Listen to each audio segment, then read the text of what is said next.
Ever feel like um, you're just like barely keeping your head above water with all the research out there? Oh, yeah. Trust me, you are not alone. Yeah.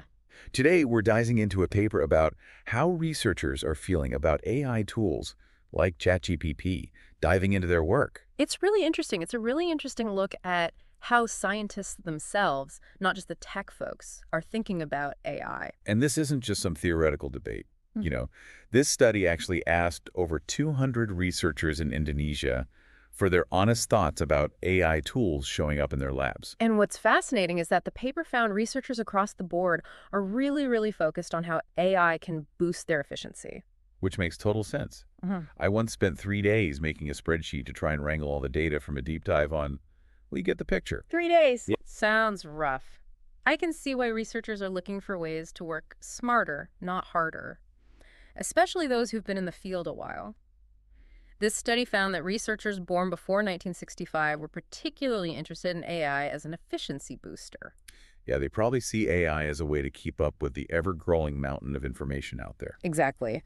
The study even quotes one researcher from that generation saying, ChatGPT has the potential to streamline the research process, enabling us to dedicate more time to analysis and interpretation rather than tedious tasks.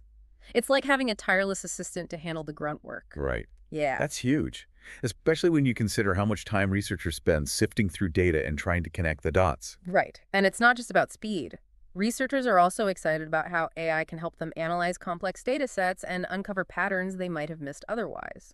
So it's like having an extra set of eyes or maybe an extra brain on the case. Exactly. And that's particularly relevant for fields like bioinformatics or climate science, where you're dealing with massive amounts of data. Okay.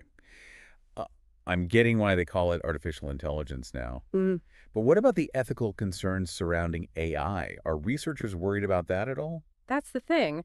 While they're not ignoring ethical considerations entirely, they're not as high on the priority list as you might expect, at least not compared to this drive for efficiency. Really? So researchers aren't losing sleep over the potential downsides of AI.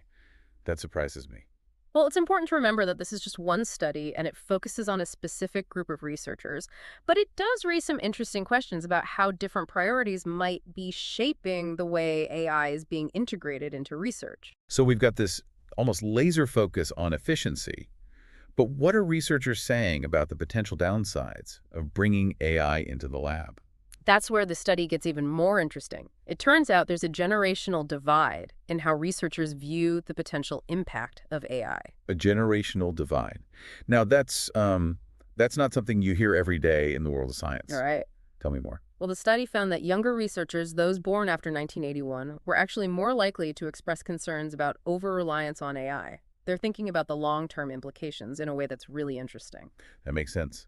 This generation has grown up with AI anxieties all around them, things like deep fakes, and even worries about robots taking over jobs one day. Yeah, those concerns have been part of their world from the start. Exactly. And it seems this awareness is leading them to approach AI in research with a bit more caution, which isn't a bad thing at all. Right. It's like they're saying, okay, this AI stuff is cool and all, but let's not get ahead of ourselves. Precisely. They're excited about the potential of AI, but they're also thinking critically about its limitations, potential pitfalls. So it's got the efficiency enthusiasts and the cautious optimists, but how are researchers actually using AI in their work? Are we talking about like robot lab assistants running around? Not quite robots, but the study found some fascinating differences in how researchers are adapting their methods in the age of AI.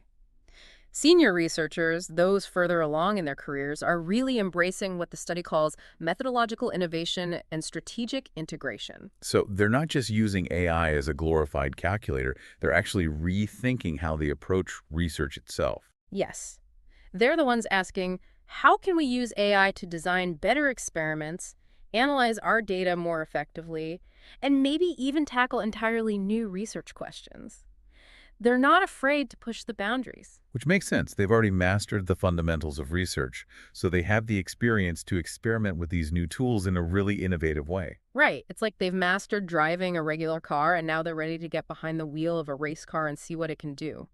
Meanwhile, the study found that junior researchers, while still getting a handle on AI's capabilities, are using it in more supporting roles. Like a co-pilot, helping them navigate those early stages of research, which can feel pretty overwhelming. Exactly. They're using AI to help them sift through mountains of research papers, analyze data sets, and even refine their research questions.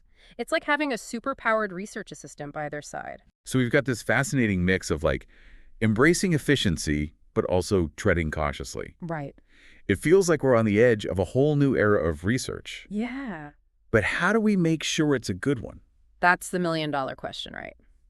And while this study doesn't offer a crystal ball, it does point to one really important takeaway. Hit me with it. We need more nuanced conversations about AI and research conversations that bridge that generational divide we talked about and recognize that there are lots of different perspectives on this. Because a one-size-fits-all approach to something this big just isn't going to cut it. Exactly. What the study highlights is that there's no single right way to think about AI in research.